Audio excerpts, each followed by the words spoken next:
गंदम की साथ क्या है ये? बाले बाले बालियां होना चाहिए था, नहीं बाले बाले। ओके। अरबी में गंदम की बाली को सुम्बुला कहते हैं।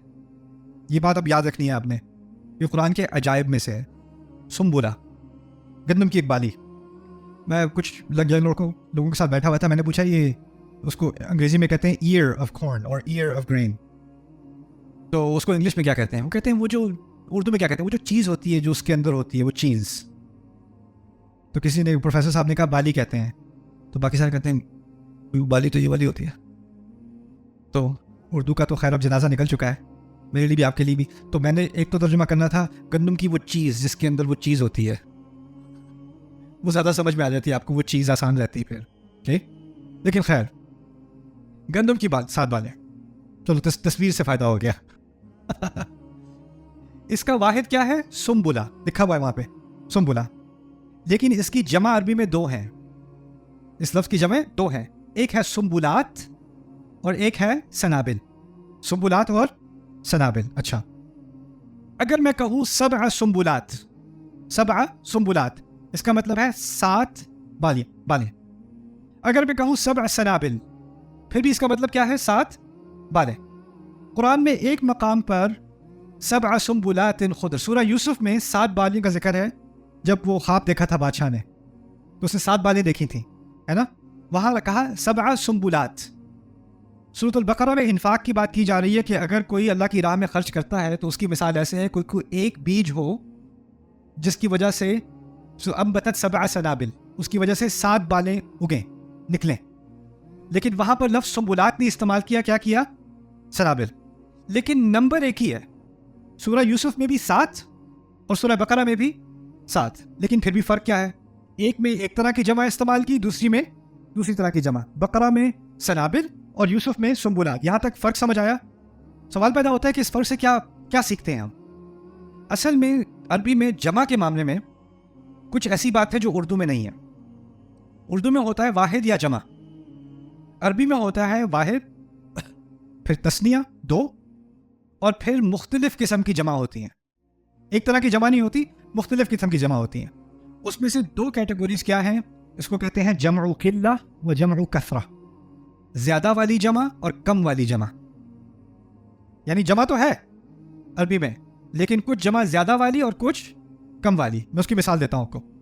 बहर कहते हैं समंदर को, बुहूर जमा है, बुहूर है जमउ कसरा, यानी बहुत सारे समुद्र।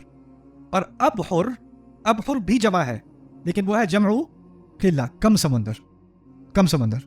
ये जमे एक से ज्यादा है। इसी तरह काफिर, काफिर की एक जमा है काफिरून, काफिरून, वो बनिस्बत कम है।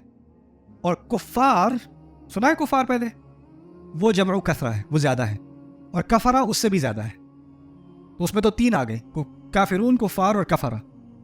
यहां पर 2 जमा है, एक कम है और एक ज्यादा है। सुम्बुलात कम है और सनाबिल ज्यादा है। कुरान भी क्या अजीब कलाम है, दोनों के बारे में एक ही अदद है, 7 और 7, लेकिन कुरान ने एक अजीब अंदाज में बताया कि 7 सुम्बुलात किसी ना किसी तरह कम है और 7 सनाबिल किसी ना किसी तरह ज्यादा है। अब समझने की कोशिश करते हैं। बादशाह ने ख्वाब देखा, ख्वाब की ताबीर क्या थी? 7 बालियों की ताबीर क्या थी? कि कहत आने वाला है, यही ताबीर थी ना। और जो उगेगा उसको बहुत बचा बचा के रखना पड़ेगा, क्योंकि वो ज्यादा नहीं है, वो कितना है? कम है। तो कम के सियाक में कहा सुम्बुलात, सुम्बुलात। दूसरी बात हो रही है बकरा में, इंसान एक बीज के बराबर खर्च करे, अल्लाह ताला कहते हैं कि उस एक बीज से मैं 7 सनाबिल निकालूंगा, और उनमें से हर बीज में, उसके जो हर बीज, हर सुम्बुले के अंदर 100 बीज होंगे, यानी वो दोबारा डाले जाएंगे, फिर मजीद, फिर मजीद, फिर मजीद। ये कम की बात हो रही है, ज्यादा की बात हो रही है? ज्यादा की बात हो रही है। यहां सनाबिल 7 उधर है, 7 इधर है, लेकिन मौजूदा तरीके से अल्लाह ताला वहां पर सुम्बुलात और यहां सनाबिल। और एक सूरत मक्की है, यूसुफ मक्की है, और बकरा मदनी है। और इन्फाक की आयत, कहा जाता है कि इन्फाक की आयत बहुत बाद में जाके मदीने में मक्की आयत में आई है, रिबा की आयत के करीब। यानी इन आयत में कई सालों का फ़र्क है, ना सिर्फ किताबी एतबार से इनमें फ़र्क है, कई सालों का फ़र्क। किसी को याद रहेगा कुछ साल पहले मैंने ये बात कही थी और ये लफ्ज़ इस्तेमाल किया था, तो उसके मुकाबिल यहाँ पर मुझे ये लफ्ज़ इस्तेमाल करना चाहिए। ये मुमकिन है इंसान के लिए? मुझे ये नहीं याद मैंने क्या लफ्ज़ इस्तेमाल किया था आज अभी से 30 सेकंड पहले। मुझसे क्या आपने भी क्या कहा था? और नो, खुतबे के बाद मैं अंदर बैठा था तो वीडियोग्राफर ने मुझसे कहा खुतबे का टाइटल क्या था? मैंने कहा मैंने क्या बात की थी मुझे तो नहीं याद। लेकिन अल्लाह ताला का कलाम वो इंसान की ज़बान से निकल रहा है, लेकिन कलाम इंसान का नहीं है। वो जिसके पास है उसको मालूम है कौन सा लफ्ज़ कहाँ इस्तेमाल होना है। सुभान अल्लाह। टाइम तो ख़त्म हो गया है, लेकिन मेरा दिल चाह रहा है मैं एक और नेमतों के लिए दो मुख्तलिफ अल्फाज का इस्तेमाल। नेमत का लफ्ज़ उर्दू में है निअमा, अरबी में कहते हैं निअमा, निअमतुन। उसकी भी दो जमा है। अगर दो जमा होंगी तो एक होगी कम के लिए, एक होगी ज़्यादा के लिए। ये मैं पहले समझा दूँ। जिस तरह सुम्बुलात और सनाबिल था ना, वही बात यहाँ पर होगी। लेकिन इसकी दो जमा क्या है मैं दिखा देता हूँ आपको। निअम और अनउम। निअम और अनउम। अनउम कहते हैं नेमतों के लिए लेकिन कम, और निअम कहते हैं नेमतों के लिए मगर ज्यादा। एक है जमउ किल्ला, दूसरी है जमउ कसरा। अल्लाह ताला अपनी नेमतों के बारे में कहते हैं व अस्बग़ अलैकुम निअमहु ज़ाहिरतन व बातिना। अल्लाह ताला ने तुम पर अपनी नेमतें उड़ेल दी जो जाहिर हैं और जो बातिन है। अभी मैं तर्जुमे की बात कर रहा हूँ। क्या कम नेमतों का लफ्ज़ इस्तेमाल करना चाहिए या ज़्यादा नेमतों का लफ्ज़ इस्तेमाल करना चाहिए? आपका क्या ख्याल है? क्योंकि कहा है जो जाहिर हैं और जो बातिन हैं, जो मादी हैं जो गैर मादी हैं, जो मुस्तकबिल में है जो भी हाल में है, जिनका हमें शऊर है जिनका हमें शऊर नहीं है, वो तो बहुत ज़्यादा हो गई। तो निअम जमउ कसरा। दूसरी तरफ इब्राहीम अलैहिस्सलाम के बारे में बात हो रही है। सूरत अन-नहल में इब्राहीम अलैहिस्सलाम के बारे में बात करते हुए अल्लाह ताला कहते हैं शाकिरन, कि वो शुक्रगुजार थे, ली अनउमिही, अल्लाह ताला की नेमतों के शुक्रगुजार थे। अल्लाह ताला की नेमतों के शुक्र कौन? इब्राहीम अलैहिस्सलाम। लेकिन यहाँ इस्तेमाल किया अनउम। अनउम कहते हैं बहुत कम नेमतों को। तो अगर लफ्ज़ी तर्जुमा करूँगा ना तो कहूँगा अल्लाह ताला की कुछ नेमतों के शुक्रगुजार थे। सुनने में अजीब लगता है, इब्राहीम अलैहिस्सलाम जैसी शुक्रगुजार शख्सियत, वो तो बहुत सारी नेमतों के शुक्रगुजार होंगे ना। तो यहाँ लफ्ज़ क्या इस्तेमाल किया? कुछ नेमतों के शुक्रगुजार थे। हिकमत क्या सिखाई? जब अल्लाह अपनी नेमतों की बात खुद करता है ना, जब नेमतें उड़ेलता है तो सारी नेमतों की बात करता है। जब इंसान शुक्र करने की कोशिश करता है, चाहे कि वो इब्राहीम ही हो, तो इंसान की सलाहियत ही में नहीं है कि इतने छोटे इतने कम सालों में अगर वो हर लम्हा भी शुक्र में गुजार दे तो फिर भी बमुकाबिल तमाम नेमतों के जो उसको दी गई उसके मुकाबले में वो फिर भी कुछ थोड़ी सी ही नेमतों का शुक्र अदा कर सका। उसकी सलाहियत में ही नहीं था कि वो इतनी सारी नेमतों का शुक्र अदा कर सके। तो कहा इब्राहीम अलैहिस्सलाम के बारे में शाकिरन ली अनउमिही, और उससे हमें क्या सिखाया? हमारा शुक्र कभी काफ़ी नहीं हो सकता, क्योंकि नेमतें हमेशा ज़्यादा होंगी, हमारा शुक्र हमेशा कम होगा। अगर इब्राहीम अलैहिस्सलाम के लिए कम है, वो सारी ज़िंदगी शाकिरन इसम इस्तेमाल किया उनके लिए, यानी वो हमेशा शुक्र की हालत में थे, फिर भी अनउम। उनके शुक्र में कोई कमी नहीं है, ये इंसान की कमी है।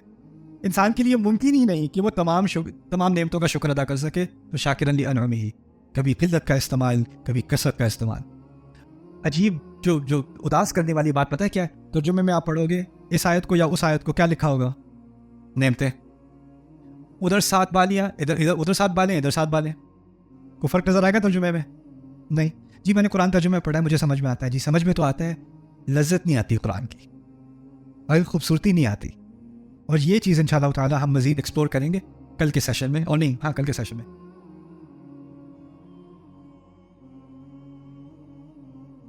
अभी कल हमने एक सेक्शन शुरू किया था जिसमें हम बात कर रहे थे अल्फाज के इस्तेमाल की, और जिस तरह बारीक लफ्ज़ एक जगह पे सही जगह पे इस्तेमाल किया गया है उसका एक मकसद है। और अगर आपको ऐसा भी लगे कि इसी तरह का लफ्ज़ कहीं और भी इस्तेमाल हुआ है, लेकिन अगर आप गौर करोगे तो पता लगेगा कि वहाँ पर इस्तेमाल उसी का फिट होना था, यहाँ पर इसी का फिट होना था। इसकी बहुत सारी मिसालें हैं कुरान में, मैंने कुछ चुनी आपके लिए सोचने के लिए। तो आज इस मिसाल में हम जन्नत और जहन्नम का जो आपस में तकाबुल है, कभी कभी इन दोनों का एक साथ जिक्र आता है, एक का फिर दूसरे का। कुरान ने यह बात भी की है कि कुछ सूरतों में जन्नत के बारे में बहुत लंबी बात और जहन्नम के बारे में 1-2 आयत, और कभी कभार ऐसा भी किया है कि जहन्नम के बारे में बहुत सारी आयत और फिर जन्नत के बारे में 1-2 आयत। ऐसा भी होता है कुरान में। और कभी इसके लिए एक आयत, इसके लिए एक आयत, यानी हर सूरत का अपना एक खास स्टाइल होता है, मकसद होता है, और उस मकसद के तहत अल्लाह ताला फैसला करते हैं कि इसमें कितना वजन किस बात पर ज़्यादा डाला जाएगा।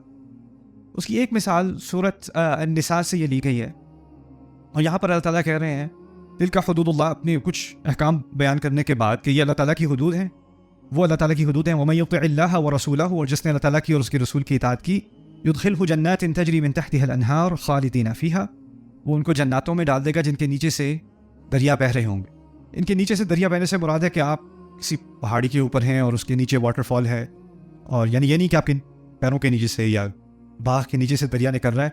बताया जा रहा है कि आपकी ऊंची एलिवेशन पे आपकी प्रॉपर्टी है और उसके नीचे आपके दरिया चल रहे हैं, राइट। जन्नातिन तजरी मिन तहतिहा अल-अनहार।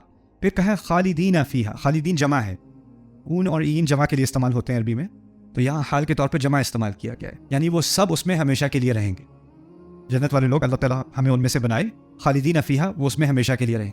उसके फ़ौरन बाद अल्लाह ताला ने दूसरी तरफ की बात की, वमन यअसिल्लाह व रसूलहू, और जिसने भी अल्लाह ताला की और उसके रसूल की नाफरमानी की, व यतअद्दा हुदूदहू, और वो उसकी हदूद से आगे चलता चला गया, तजावुज़ किया हदूद से उसने। फिर कहा युदखिलहू नारन, वो उसको आग में डालेगा, खालिदन, अकेला हमेशा रहने की। तो जब जन्नत में बात की थी तो कहा था इकट्ठे, और जब जहन्नम की बात की तो कहा अकेले, खालिदीना नहीं कहा इस दफ़ा। और मकामात पर खालिदीना कहा है, लेकिन इस खास मकाम पर सूरत अन-निसा में अल्लाह ताला ने खालिदन का लफ्ज़ इस्तेमाल किया, खालिदन फीहा। तो इसको समझने की ज़रूरत है। ये एक, यानी इसको इंग्लिश में कहते हैं डिलिबरेट, जानबूझकर दो चीज़ों को एक दूसरे से मुख्तलिफ बनाया गया है कि इंसान का गौर उस तरफ जाए कि ये क्या हुआ यहाँ पर। इसी तरह अल्लाह ताला अपनी बात करते हैं और आपको एक एक छोटी छोटी चीज़ पर गौर करना पड़ता है।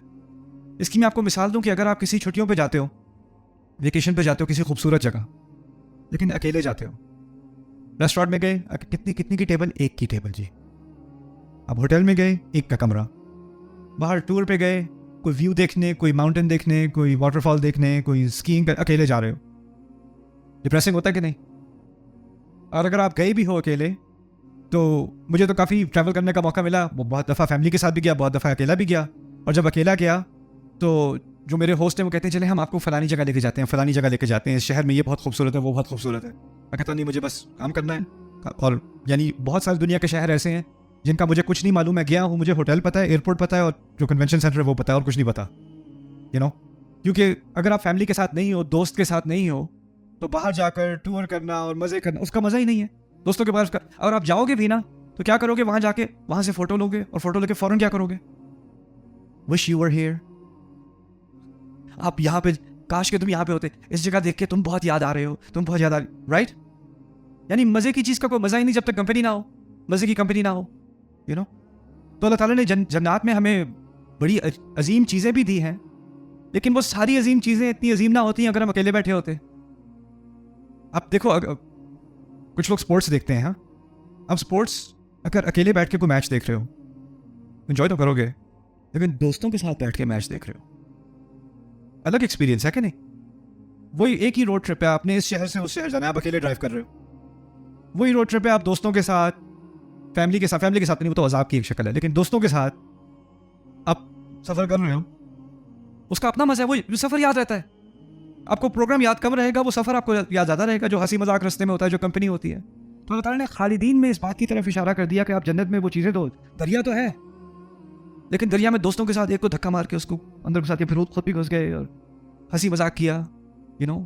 यतनाज़ऊना फ़ीहा कअसन, एक दूसरे से कब छीन रहे होंगे, खींच रहे होंगे, एक दूसरे के साथ मजाक कर रहे होंगे। तो ये जन्नत की एक बड़ी खूबियों में से है कि वहाँ हम इकट्ठे होंगे और एक दूसरे की कंपनी को एंजॉय कर रहे होंगे। दूसरी तरफ जहन्नम में बहुत सारे अजाब हैं, लेकिन उन अजाबों में एक मजीद अजाब का इजाफा पता है क्या है? कि वहाँ हर इंसान को लगेगा कि वो अकेला है, अकेला है। यहाँ भी अजाब की शक्लों में एक अजाब की शक्ल है जेल, दुनिया में कैद। और कैद में सबसे तकलीफ देने वाली कैद पता है उसे क्या कहते हैं? Solitary confinement. किसी को किसी कैद खाने में डाल दो, उसको बाकी कैदी की आवाज़ भी नहीं आ रही, किसी को उसकी बात सुन भी नहीं रहा, वो अकेला है, उसको अकेले रखो, सालों अकेले रखो, 24 घंटे में से 23 घंटे अकेले रखो, नीचे से खाना स्लिप कर दो, वो पागल हो जाएगा। यानी उसको बाहर से टॉर्चर करने की ज़रूरत नहीं है, उसका अकेलापन उसको टॉर्चर कर रहा है। और अकेलापन ऐसी अजीब चीज़ है, मैं तो इस बारे में और भी अब सोचने लगा हूँ, क्योंकि मैं एक स्कूल में गया था, वहाँ पर मेरा बच्चों के साथ मेरी कुछ बात हो रही थी। तो एक तरफ तकरीबन 300-400 लड़के थे और एक तरफ 300-400 लड़कियाँ थीं। तो हमारे देसी स्कूल था एक, जहाँ था उसकी खैर बताने की ज़रूरत नहीं है, लेकिन हमारे तर्ज का स्कूल था। तो प्रिंसिपल और पेरेंट्स और न्यूज़पेपर वाले लोग और मीडिया वाले लोग सारे पहली रोज़ में बैठे हुए थे और पीछे सारे बच्चे बैठे हुए थे। तो बहुत वो जो मैंने आपको बताया था, जो शुरू में तारुफ होता है ना, 15 लोग तारुफ करने आते हैं एक दूसरे का। अब हम बुलाते हैं स्टेज पर अगले तारुफ करने वाले, जो उससे अगले तारुफ करने वाले को बुलाएंगे। तो उन्होंने सारे वो जश्न किए। फिर उन्होंने मुझे बहुत बड़े फूल पकड़ाए। अब मैं कहाँ रखूँ इन फूलों को, मुझे समझ नहीं आ रही थी। और फिर अच्छा वो फूल वो लेके भी गए, दे भी दिए, फिर ले भी गए वो। तो वो आसानी हो गई मेरे लिए। फिर उन्होंने आखिर में जाके अब मुझसे कहा कि आप बच्चों को 1 घंटे का लेक्चर दें। मैंने कहा है बच्चे पहले कम अज़ाब में, मैं उनको 1 घंटे का लेक्चर दूँ? मैंने 10 मिनट बात की बच्चों से। फिर मैंने कहा अब मैं बच्चों से कुछ सवाल पूछना चाहता हूँ। तो प्रिंसिपल फ़ौरन स्टेज पे आ गए। जिसको सवाल पूछना है वो स्टेज पर फ़ौरन ये साइड पे माइक लगाए हुए थे, उधर आके सवाल पूछ ले। कितने बच्चे उठे होंगे पता है आपको? वो सजाए मौत है। उसने कोई ऐसा सवाल पूछ लिया जो प्रिंसिपल को अच्छा नहीं लगा, उसके पेरेंट्स को अच्छा नहीं लगा, उसके टीचर को अच्छा नहीं लगा, बल्कि वो जा भी रहा होगा ना ठीक से जरा देख के। ऐसे ही है ना, किसी अगर उसके जहन में सवाल होगा भी, उसकी जरूरत नहीं होगी पूछने की। तो मुझे पता था इस बात का। तो मैंने कहा देखें ऐसा करें, कैमरास वगैरह ऑफ कर दें, मैं माइक भी ऑफ कर रहा हूँ, मैं इधर बच्चों के सेक्शन में जा रहा हूँ। आप में से किसी ने पूछना हो ना सवाल, पेरेंट्स और टीचर्स वगैरह आप पीछे रहें, आप साथ ना आए। आप में से जिसने कोई सवाल पूछना है अब मुझसे पूछ लें। और फिर मैं वहाँ से होके I went to the boys section. यहाँ 3 घंटे लगे, वहाँ 3 घंटे लगे, और वो छोड़े ही ना, पूछे जाए। और पहले आपको लगे कि इनकी तो बोलती नहीं है, तो इनके तो मुंह से कोई आवाज़ नहीं निकलती इनके। और जब आप अंदर जाके आपने वो फॉर्मेलिटी हटा दी ना, तो उनकी बोलती बंद नहीं हो रही। इतनी बातें सीखी मैंने उनसे, लेकिन मैंने जो बात सीखी जिसने मुझे बहुत डराया, पता क्या थी? उसमें से तकरीबन 50-60 बच्चियों ने एक ही सवाल पूछा, What do you do if you feel alone?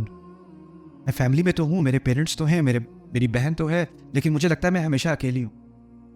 मुझे लगता है मेरे साथ कोई भी नहीं है, तो मैं क्या करूँ?